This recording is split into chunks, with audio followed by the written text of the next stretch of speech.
Good morning, everyone, and welcome to today's presentation.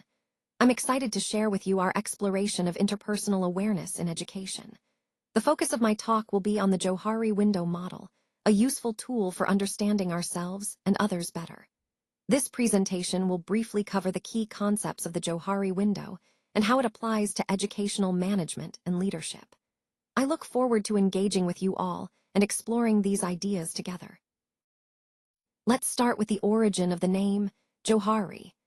It actually emerged during a post-war era, a time when there was a lot of interest in understanding group dynamics and personal development.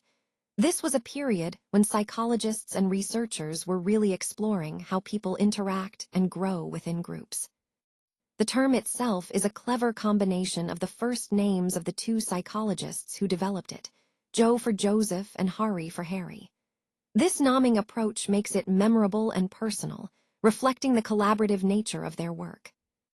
They came up with this term during their research at the University of California, Los Angeles, or UCLA, which was a hub for innovative psychological studies.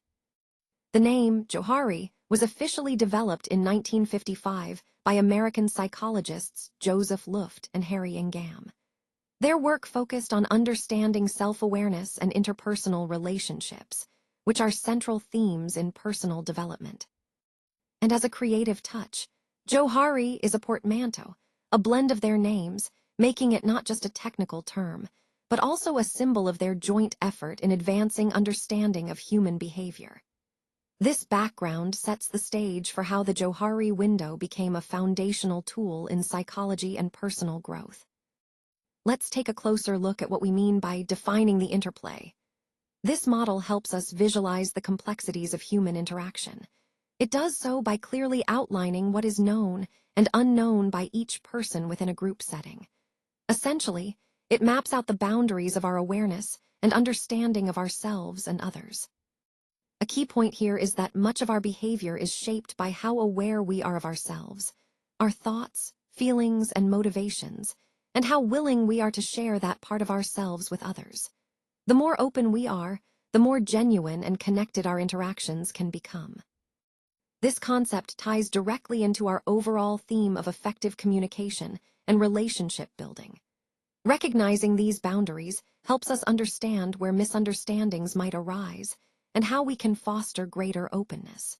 So, in essence, the model reminds us that awareness and willingness to share are fundamental to navigating the dynamics of human interaction successfully. Now, let's take a closer look at the 4 key areas that make up our self-awareness landscape.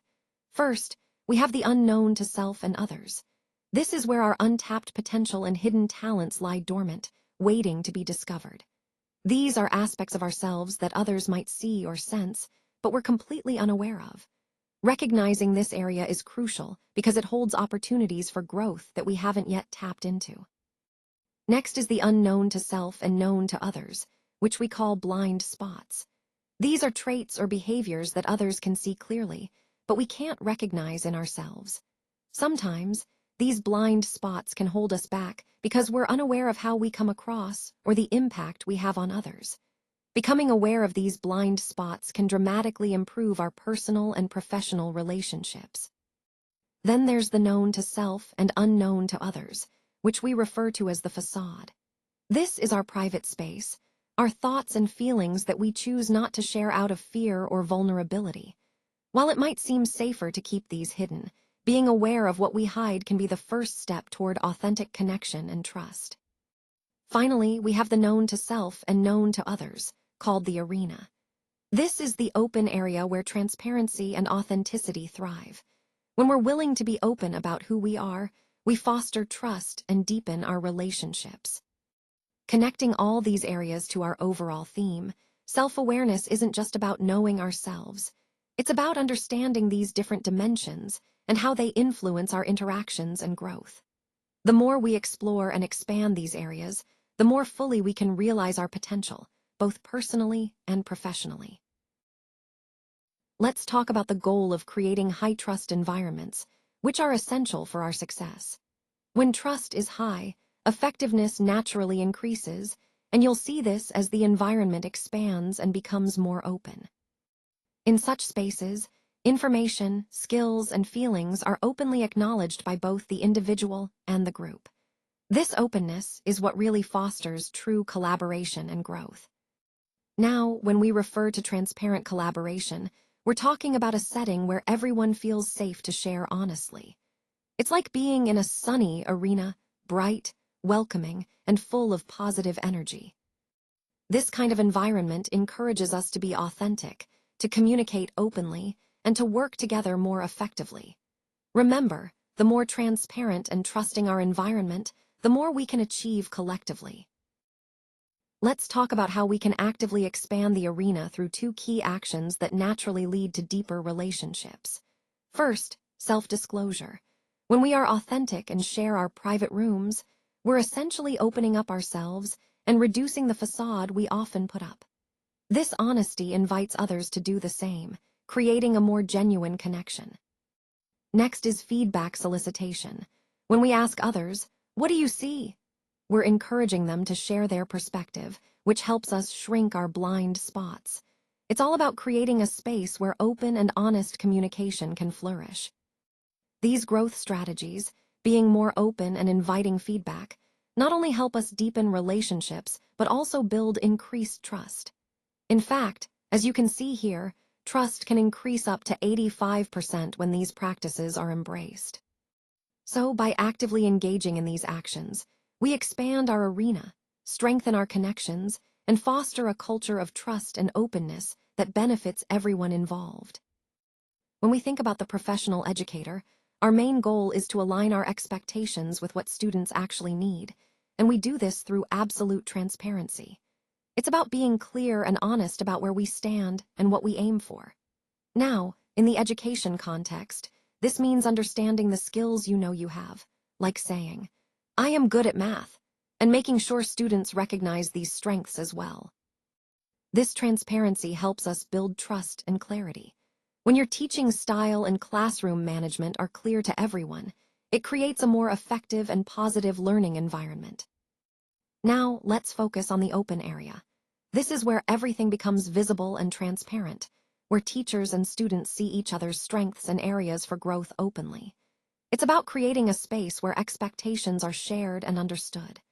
When you communicate your abilities clearly, students can better see how they fit into the learning process, and you can tailor your approach to meet their needs.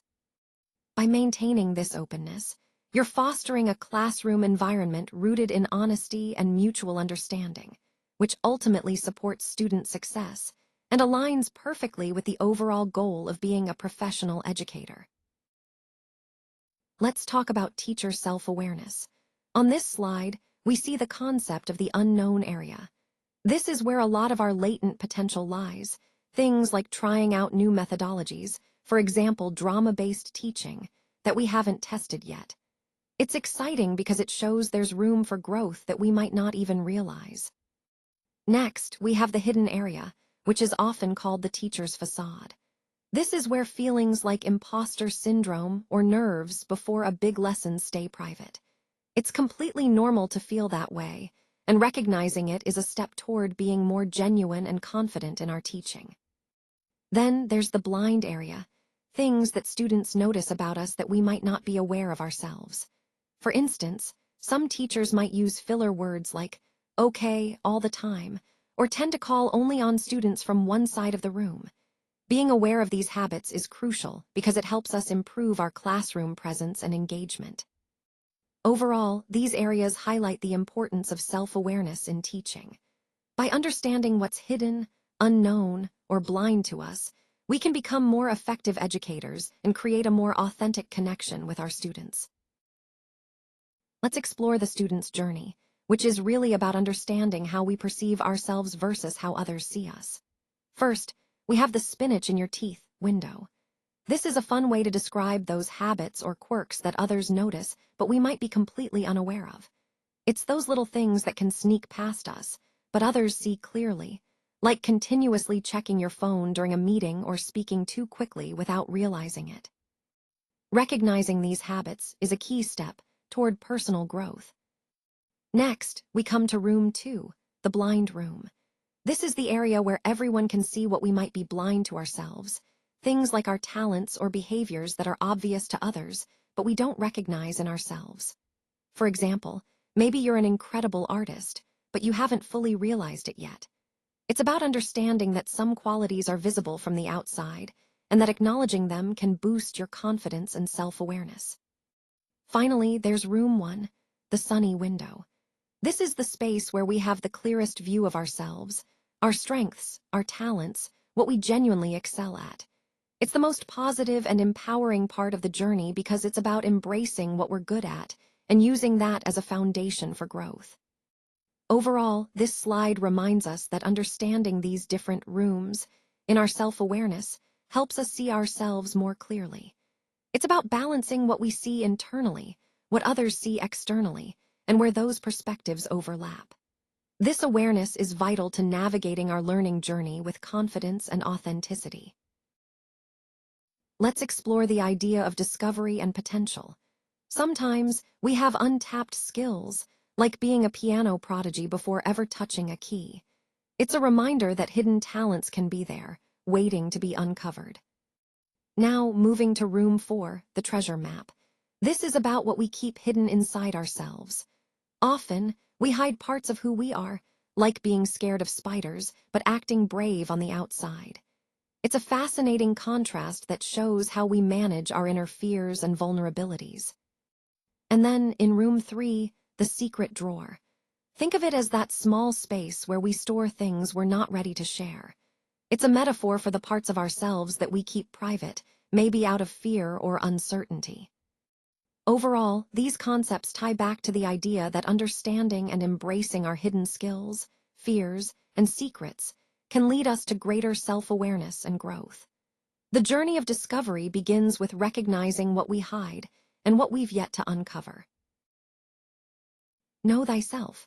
As we wrap up, I want to emphasize the importance of self-awareness in our personal and professional growth. This slide is about the BTTC 2025-26 assignment submission, reminding us to reflect and apply what we've learned. When we look at the references, Decision-Wise, Psych Safety, Business Balls, they all highlight how crucial understanding ourselves and others is in building effective teams and leadership. Now, let's talk about the Johari window. It's a powerful tool that helps us visualize our self-awareness and our relationships with others. The idea is that by continuously expanding our sunny window, or our open area, we become more authentic and transparent. That growth allows us to unlock hidden talents and insights, dormant treasures, that we might not even be aware of yet.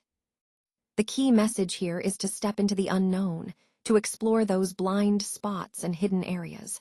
That's where real growth happens. And by doing so, we not only improve ourselves but also strengthen our connections with others.